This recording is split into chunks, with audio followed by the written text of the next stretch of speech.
All right. So this class is a continuation from the CSC200 class you were in. I know that was everybody's easiest class last semester. So, good news is I think you'll probably find this semester you'll appreciate some of the stuff the language does for you more so than you did last semester. That's kind of the reason why we use C++ in the first class, where it's like, hey, this isn't the most convenient language in the world, but all these other languages are built on top of that. So in this class, we're going to be starting off looking at Java. And then the second half of the class, we'll actually be looking at the Unity game engine using C# as a scripting language. So again, you'll probably see pretty quickly that Java, C# are kind of like the same language. It actually is based off of a lawsuit a long time ago between Microsoft and Sun Microsystems, where Microsoft lost. Then they came out with C# to be their duplicate of Java. So in any case, my goal is to, again, reinforce this idea that programming is the skill set, the language doesn't really matter. All right, so we can keep moving between languages, but hopefully by the time you are done with your studies at Concordia, you'll have an appreciation for how far languages have come, because Java, the language we're going to be looking at in here, so Java programming language. So this is based on C++. You know, in fact, when it first came out, people would call it C+++++. So a lot of the stuff that you learned last semester in C++ exists in Java, but in almost every single situation, Java has made it more convenient, less error prone, things like that. So some of the issues you might have had last semester where C++ wouldn't allow you to pull off something you were trying to pull off, Java will be a little friendlier in those circumstances. Now, it doesn't program for you, but some of the inconveniences it will solve for us, like last semester when we're looking at header files and things like that. Java doesn't have those.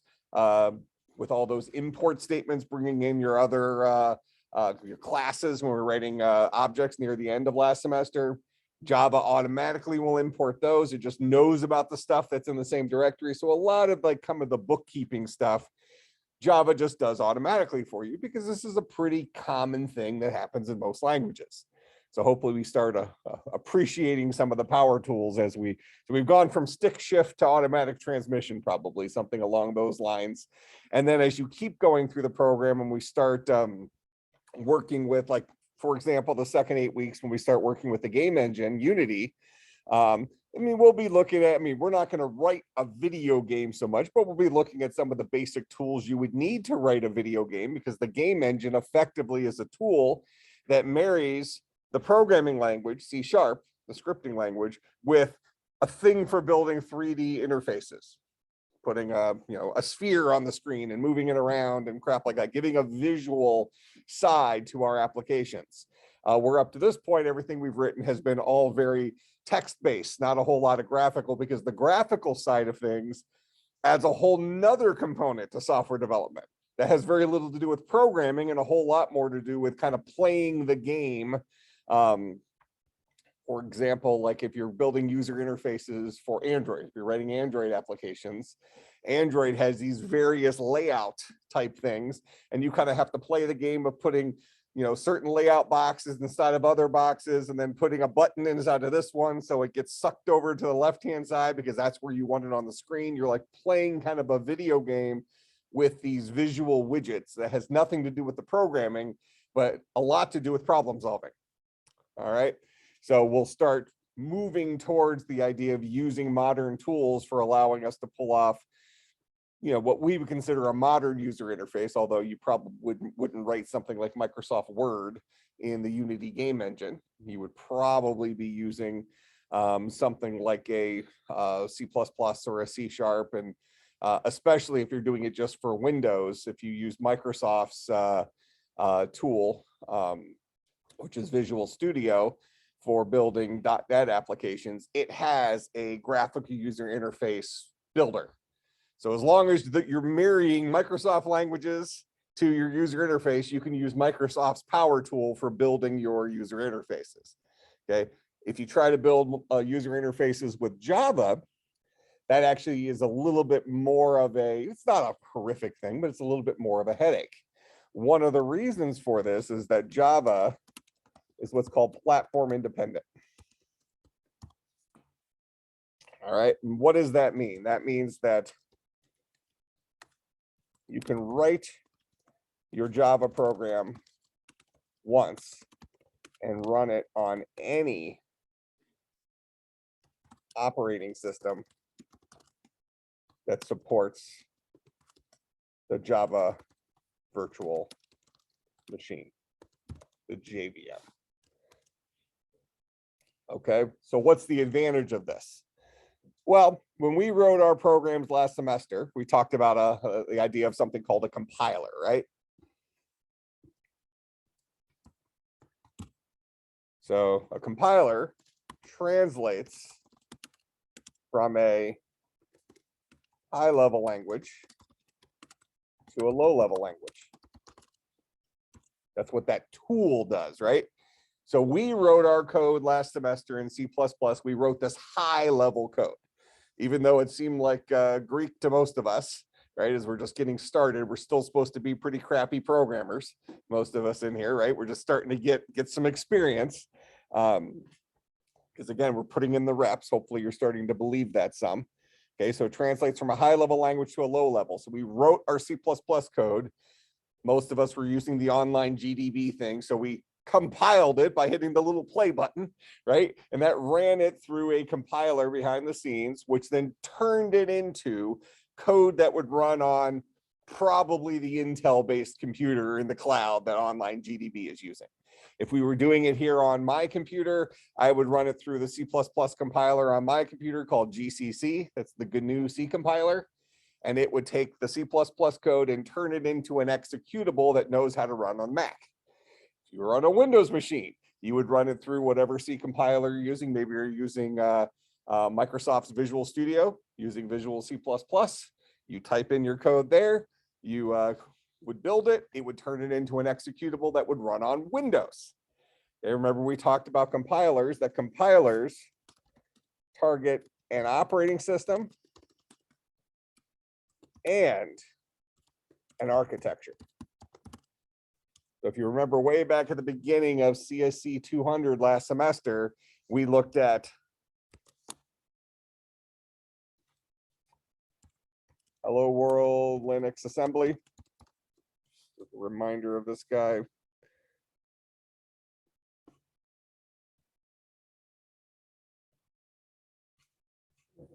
That one's fine, but I want to use the same one I used the previous time.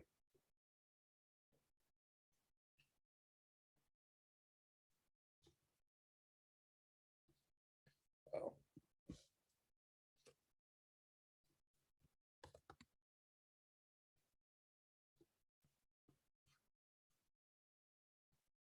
Yeah, this is pretty much the one.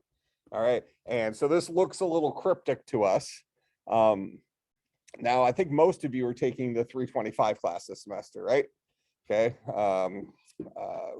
And in that class, you'll be learning how to write assembly code. I think the book he's using he's using this tool called Zybooks, which is an online textbook, and it's actually worth the money. It's a good thing, gives you lots of exercises and stuff, but you'll be doing some assembly language stuff. So this program does hello world to the screen. But the thing is that even this, as cryptic as this might look, is still using power tools. It's calling upon operating system things like syswrite or sysexit. It's relying on the underlying operating system, in this case, Linux. If you were doing this on a Windows machine, it would have to rely on the Windows operating system. Doing it on a Mac, it's relying on the Macintosh operating system, which is based on top of Unix. But when you compile a high-level program, it'll turn it into low-level code like this, and then ultimately assemble and link it into an executable for that platform. All right. But that compiler needs to know what operating system you intend to have that program run on. Because if you're going to compile your Hello World C++ program and you want it to run on Linux, it's going to produce something that's an output kind of like this. If you were going to do a Hello World program that was going to run on Windows, it would look similar-ish, but it would use different system calls. It would be reliant on power tools for the Windows operating system, similarly for the Mac. So that compiler needs to know two pieces of information. One of them is what operating system am I targeting? And the second one is what's the architecture? So what we're looking at here is Intel-based architecture, x86 assembly. These are the magic tricks that the CPU on your computer, if you're using an Intel or an AMD processor, understands. Now, all your smartphones in here are running on a different architecture. They're running on RISC-based processors, all right, either from Qualcomm Snapdragon or from Apple's M1 line. But those are RISC-based processors, and they each have their own architecture. And I think the book he's using, I'm not sure which he chose, if he chose RISC or the MIPS architecture, but either case, it's different than Intel. Not a problem, because most of you are not going to go out and work writing Intel assembly language, okay? MIPS is actually often taught assembly language in like a first computer architecture class, because it's maybe a little bit easier to get the hang of, but they're all kind of the same crap. But RISC is going to be very common, like popular for with our modern day processors. But again, in industry, when you go get a job, most of you are not going to be spending any time writing stuff like this. This is more of understanding what's under the hood. But depending on what industry you go into, what area of computer science you go into, this isn't impossible that you would be writing this kind of stuff. But in any case, that compiler is going to output assembly code in using the right syntax for whatever architecture it's running on, along with the correct operating system that you intend to run the program on. Those two things is what a compiler is going to do. With that in mind, if we're talking about the Java compiler,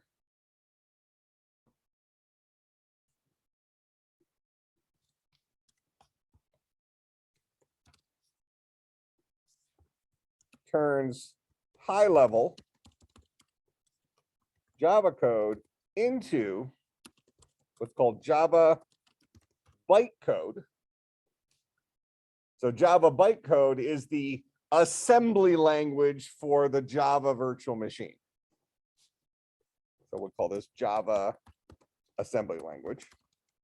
So it's not Intel based, it's not RISC based. Actually, it probably is somewhat RISC based, but it's none of those specific languages. Instead, it is its own low-level language.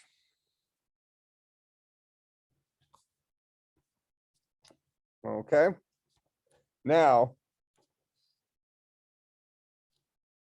that is the architecture it's targeting. The operating system it's targeting is actually the virtual operating system provided to it by the Java virtual machine.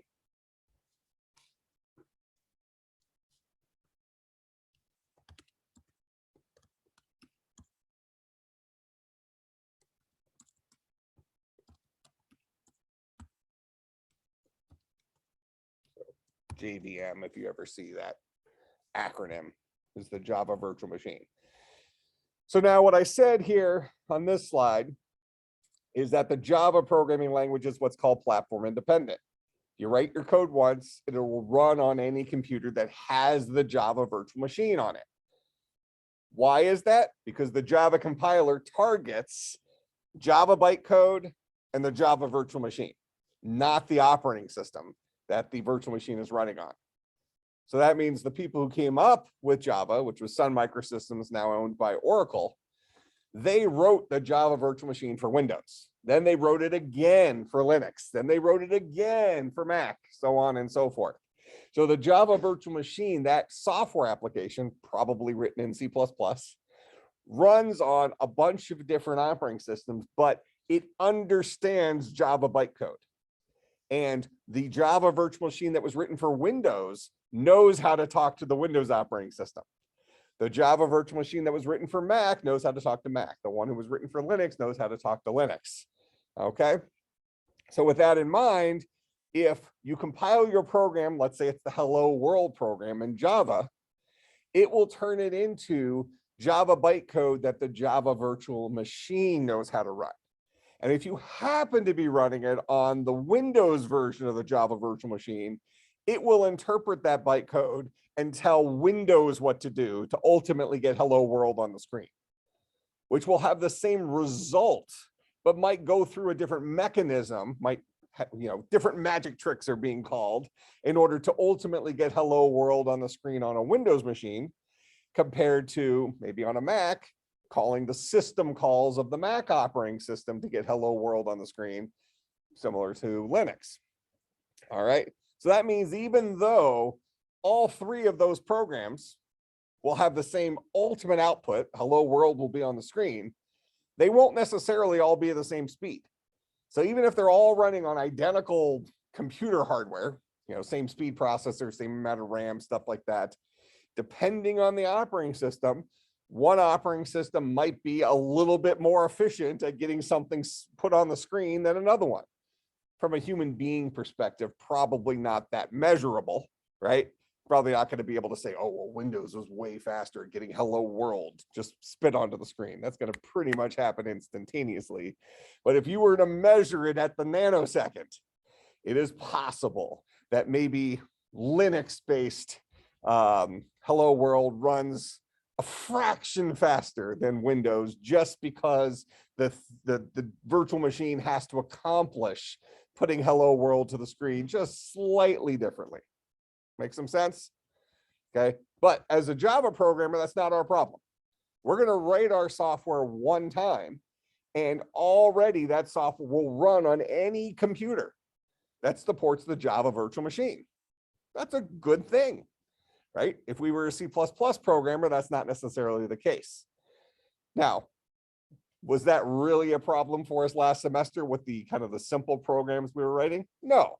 But if we got into the world of writing like video games, for example, this was an issue back in the late 90s, early 2000s, where the Macintosh users, which seemed to just have a very elevated voice, even though there weren't that many of them, they just screamed really loud.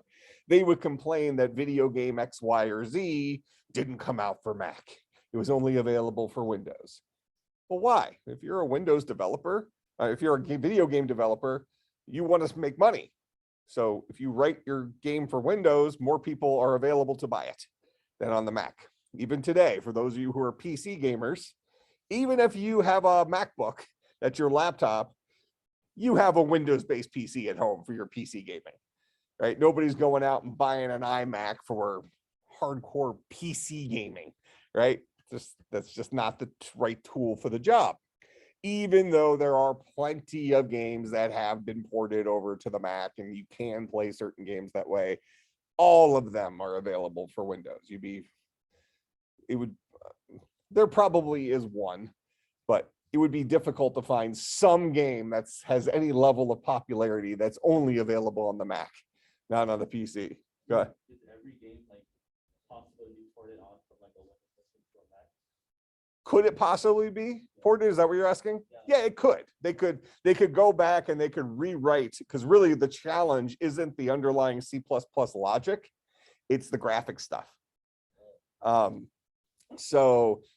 graphic stuff, and keep in mind, this kind of comes before what we're going to be doing the second 8 weeks in here. We're going to be using a tool called Unity, which is a game engine. And with Unity, you can export to Windows. You can export to Mac. So you can write your game once and then get yourself a Windows-based executable or get yourself a Macintosh-based executable. So this idea of having to port your game multiple times is less of an issue today, but now you're at the mercy of the performance. Macintosh, for example, uses for their graphics, they use OpenGL for their 3D graphics library, where Windows uses a library called DirectX. And in many cases, DirectX has been optimized for video gamey stuff because that's been the target market for it. So more times than not, a native DirectX video game will probably run faster, better frames per second or something like that.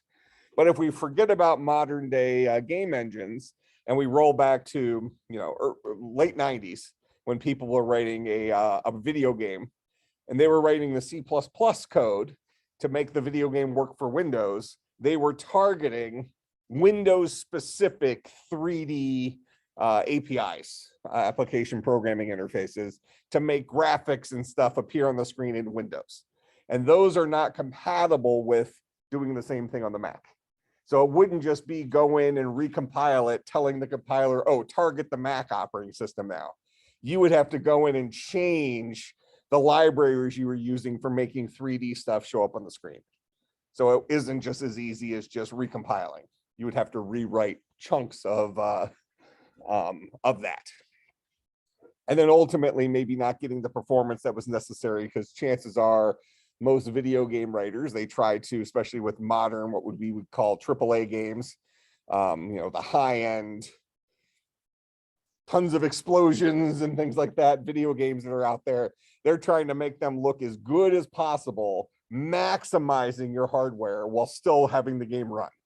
That's why most of the video games you might play today have, like, you can tune the graphics, and everybody likes when they can just put it on ultra. Like, look, it doesn't get any better than this, but then you realize that you get 2 frames a second. So you put it down on low and then all of a sudden it runs again. Otherwise it's like a flip book. So the game designers write it to try to really push the envelope so that their game still looks good 5 years from now. Something like that. And because they're doing that, they're using very native things of the operating system to make 3D graphics work, which then makes it more and more proprietary to that operating system. Okay, but Java had this goal of saying, look, because back then we had this perceived problem. The Apple people were complaining, oh, software X, Y, and Z isn't available for the Mac. We're so important. Why don't you make it for us? When 99.5% of the people were running Windows. So Java comes out with this idea of, hey, programmers, what if you could just write your software one time and it just worked on all of the different operating systems? Because we'll do the heavy lifting. We will one time, we'll write the Java virtual machine for Windows. We'll write the Java virtual machine for Mac. We'll write the Java virtual machine for Linux. And all 3 of those Java virtual machines know how to run your Java program. Okay? That's an advantage for us developers, but it's not the right tool for all jobs. So for instance, none of our modern day video games are written in Java. Why? Because compared to C and C++, Java is very slow. Now, that doesn't mean Java is slow, just relative to C++, it's slow. If you had something like Microsoft Word written in Java, that would be just fine. Nobody sits down and says I'm getting 140 frames a second with Word. That's so those gamers in here know what I'm talking about when I say you're kind of measuring. You're saying, oh, my gaming rig is better than your gaming rig because I get so many frames per second on some crazy game with ultra turned on. Microsoft Word doesn't let you adjust the graphic settings. Right? It's like, well, I run Word on ultra. I get 4 zillion frames a second. It's like really when I'm writing my paper, it's crisp. the font, it's like, if you could do just no bleeding. No bleeding. I have the shadows turned all the way on. Nobody's talking like that when we're dealing with business applications, right? So that's kind of the sweet spot for something like Java. In fact, interestingly enough, if you go and look online, Java is always in the top 2 or 3 best languages to learn. In terms of jobs out there, your top 2 real languages are Java and .NET. Probably Java is number 1. You got starting to get languages like Python creeping in there. C++ is still always a top 5. A lot of that is to maintain code that's been out there for a long time. But I would say Java's sweet spot is in the financial industry. If any of you have done like stock trading or anything like that, and you go on to, TD Ameritrade or something like that, and if you have $100,000 in your account, you have free access to their professional trading platform where you can do, you be like a day trader, where you have this piece of software that launches out of your web page, and it's like this full-fledged, you get all these charts and things like that you don't know how to read, and you lose all your money. But you at least look good doing it. But that kind of application is something that it'll run on Windows, on Linux, on Mac. So it doesn't matter what platform you're on. That application is a business application written in Java, launched out of your web browser using something called a Java applet. And now it's running on the Java virtual machine on your computer, giving you this professional tool that's easy to update to work with the stock market. So a lot of our money runs through Java applications. But that's the type of product that would be kind of a mainstream good use case for Java. It's not a video game, but it's still important. Okay, it still needs to be fast enough for users on any platform to work with, and it is, because again, nobody's saying that their trading platform is running at 130 frames a second. Okay, so the second you drop off this idea of how many frames per second do you get in a software application, Java probably starts making more sense. Okay, but if you're measuring something in terms of frames per second for video game performance, Java is probably not the right tool for the job. Go ahead. 100%, all of them do. Some go like 5 minutes or 10 minutes. So is that dependent on the speed of the language, or is that dependent on the I mean, the answer would be yes, but all the languages are fast enough for that. That's really how often your network is picking it up. Java is going to be just as fast as C++, because the bottleneck there is not the language. The bottleneck there is going to be like your internet connection and the latency between your computer and wherever you're pulling your stock prices from. Java is just going to be sitting there twiddling its thumbs most of the time until it can spit out the current stock price on the screen. Okay, so, but back in those days, there was this perception that software applications only ran on Windows, and the Mac people were being, mistreated and yada, yada, yada. And most of that was around video games, not really business applications. So I think that was kind of the initial push for Java, saying, hey, this really needs to exist. We need to have this new type of language that you write your code once and it runs anywhere. That's what the platform independent thing really says. And that still to this day has been great, but still situationally, where I think in the early days of Java, the promise was, oh, this will just replace languages like C++. It's just going to be better in every way. It's just not as fast, but it's fast enough most of the time. Yeah. So in any case, that's our Java programming language. And the target for this guy, for the compiler, is it turns your code into the architecture, which is Java bytecode, and for the operating system, that is the Java virtual machine that has already been written for Windows or Mac or Linux. So that guy's been ported by Sun Microsystems, that was later bought by Oracle, so that we don't have to worry about it. Now your phones all have the Java virtual machine on them, and all that stuff.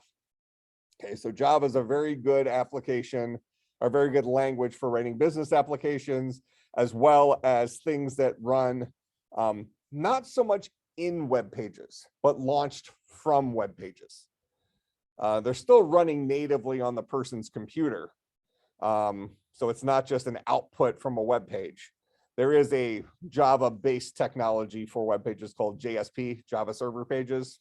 Lots and lots of different web technologies that use all these different languages as syntax. Some of you have also probably heard of something called JavaScript, not related to Java. They're just, I mean, they're related so far as they're both based on C++, but it's not like it's from the same company or anything. JavaScript predated Java by a lot. Very early days of the internet. In the early days of the internet, we had two competing scripting languages. You had JavaScript and you had VB Script, Microsoft's thing. VBScript lost, but still exists today. It's called ASP.NET. Just that's the big, I don't know, genetically modified VBScript is called ASP. Well, it was called ASP first. Now it's called ASP.NET because now they just put .NET on everything and say it's better. That's the way it works. Okay, so one of the things that we are going to do here in our very first week is we're going to prove something we learned last semester, and that is all programming languages are the same. Programming is our skill set. The syntax doesn't really matter. So we're back to how do human beings solve problems?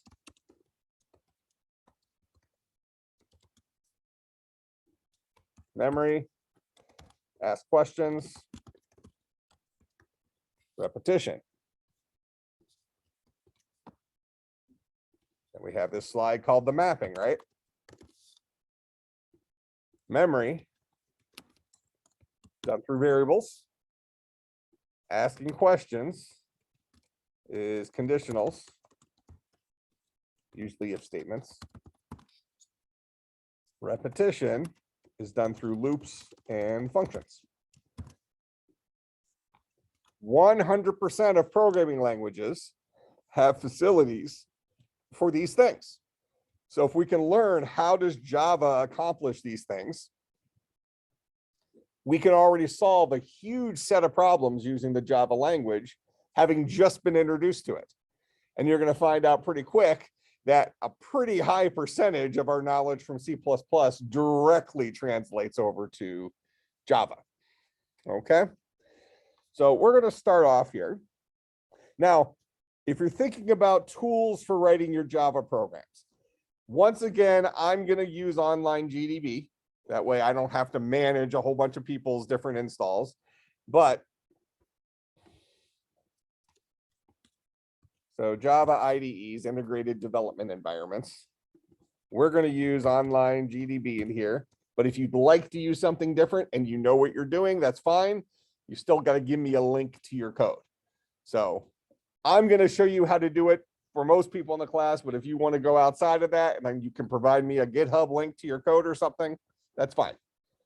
But I'm not going to manage 50 different software installs.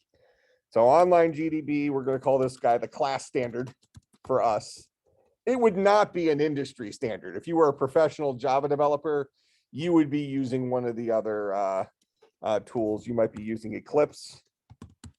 So Eclipse.org is a pretty popular Java IDE. Another one's called NetBeans. There's a bunch of different Java IDEs. If you just do a search for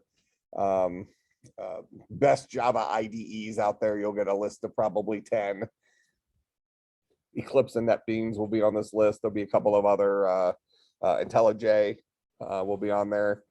But in any case, if I'm not using online GDB, I use Eclipse. That's what I use. But we're going to use online GDB in here just so I don't have to manage it. But you're free to use whatever you want as long as you can provide me a link to your code when I grade your assignments. All right, make sense?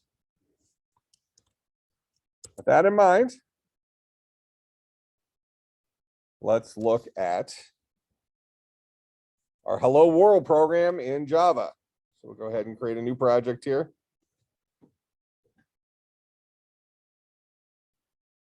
I'll just switch our language to Java. I'm going to just delete all that, even though it was already written right way. A couple of things that are interesting here. So notice the name of this program here is called main.java. That's what it default called it. It's fine. So, but whatever your name of your file is, that's got to be the name of your class. This will be public class main. And then we're going to have a public static void main string array. And then the way to display something to the screen in Java is through something called system.out.println.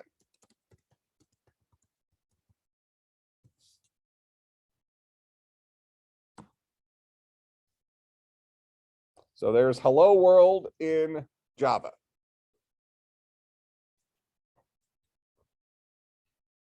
All right. Now, if we were writing this same thing in C++, just as a reminder, right? In C++, it wouldn't be housed inside of a class, our main method, but we would have something like int main.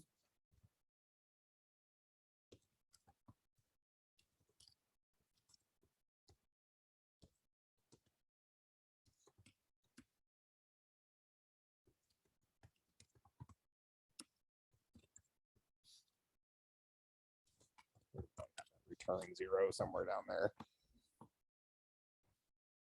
So this is a hello world program in Java.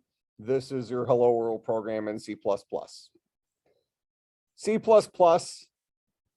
houses everything inside of an object. Not that important to know that little factoid, just you'll always have a public class even for this. This main and this main, two different things, unrelated to each other. Go ahead. Case sensitive, right? Is case sensitive. Yep, just like C++. Pretty much all programming languages are case sensitive. I might argue that if a programming language is not case sensitive, it's a pretty weak and kind of a joke language. It's the meme of programming languages at that point.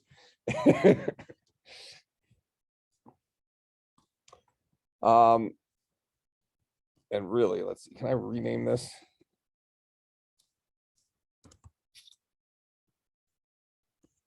Yeah, it doesn't matter.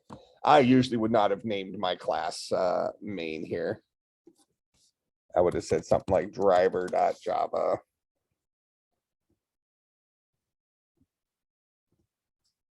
Just get all of this. So in this, the class would be called driver.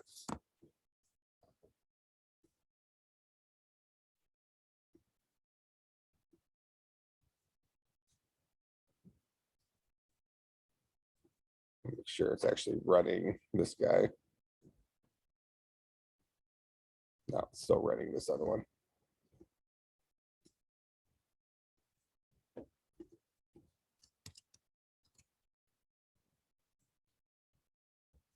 You see, they don't let you rename your original one. It's pretty interesting. That's okay.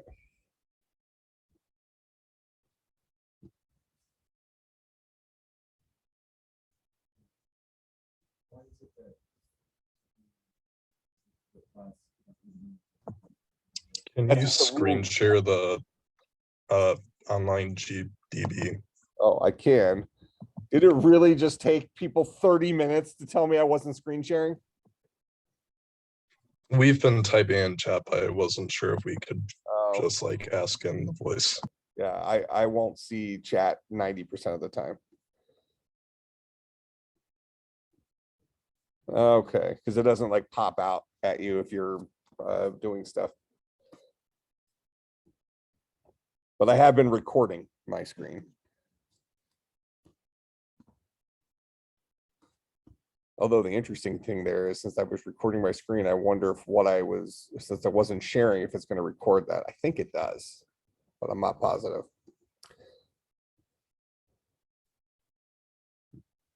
So let me change the name of this here. I really don't want that file to be called main.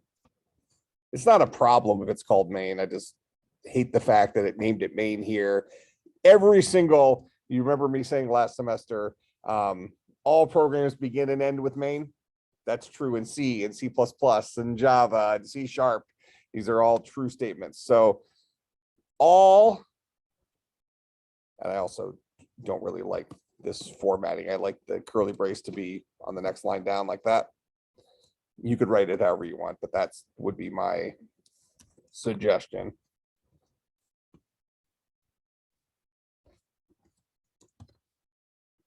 So the name of your class has to match the name of the file, case sensitive. Your main method all programs begin and end with main. So your whatever Java program you're going to run, the starting point, because we're going to have other classes and stuff that we're going to use from this, just like we did in C++ last semester when we were creating our we had our rooms and our players and our monster or whatever it was. So we had those different things. You had kind of the main program that drove the thing, the guy that had main in it, and then you had these other files that didn't have main. So the Java program, the Java file that you intend to actually run, that guy has to have a main method in it. And main must be public. It must be static. We'll talk about what that means. It must return nothing. So it's void. Its name is main, all lowercase. It has to take in an array of strings. But you can change the name of that variable if you want.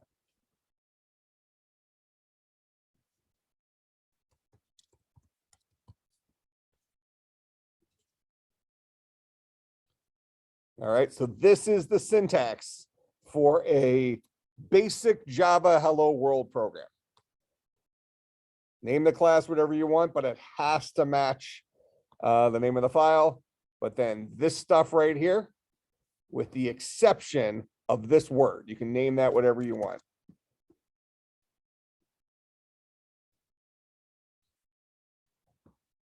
But it has to be a string array. It has to be main, all lowercase.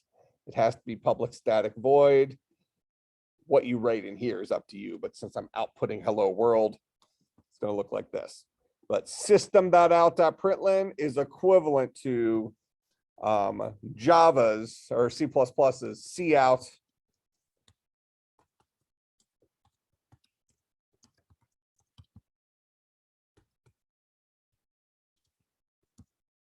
It's equivalent to that. And we will talk about why all this crap. How does it, why do you need all these dots in there to accomplish what you're doing? Okay. The reality is that system is the name of a class. Inside that class, we have a field called out, which is of type print stream. And inside of the print stream class, we have an instance method called println that knows how to take a string as a parameter and output it to the screen.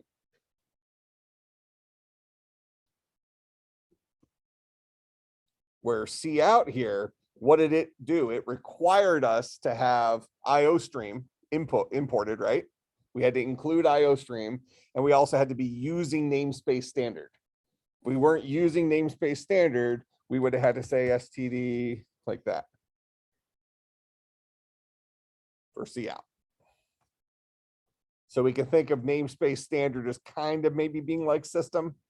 I'm not sure that's a true statement, but along those same lines. But this is how we output something to the screen in Java.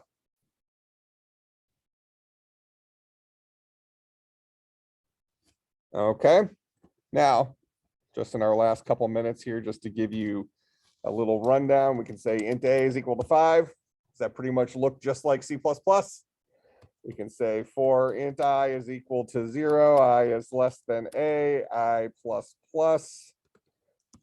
System.out.println I. This all look pretty much like C++, with the exception of instead of cout, we're saying system.out.println.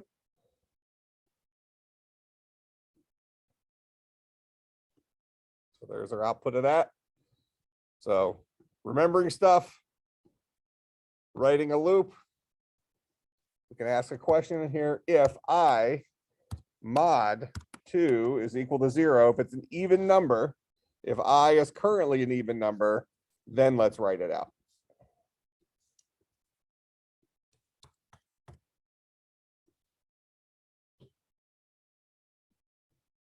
We only get our even. So does this for loop look identical to what we dealt with in C++? If statement, same as C++.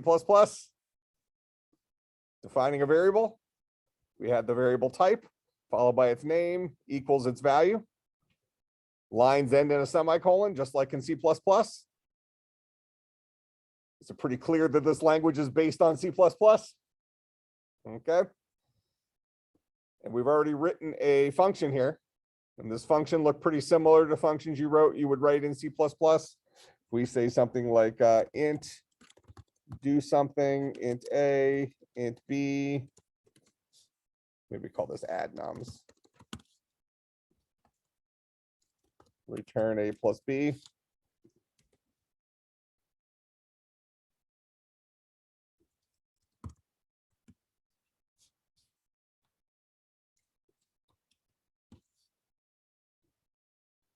We'll print out whatever add nums I and A is.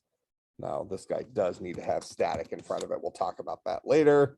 Does this pretty much look like what functions look like in C++? And this is how we called functions. So there's our. So in this little tiny program, we've said, how do we handle memory? How do we ask questions? How do we do repetition? Now you know Java relative to your C++ knowledge.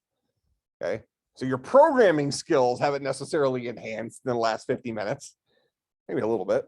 Okay, but now there's a second language in your vocabulary that already looks relatively familiar to you. Make some sense? All right, homework, Blackboard's open. Homework for Wednesday is already up on there. It's to write hello world in online GDB, and then make sure you save and you give it a project name, and then you hit share. Give me the share code for your thing so I can see it, and then also turn in the self-assessment template. It's up on the left side of Blackboard. You probably won't need it too much for this, but go ahead and turn it in so you're in practice for it. Questions, comments, concerns, bribes? All right, I will see everybody on Wednesday.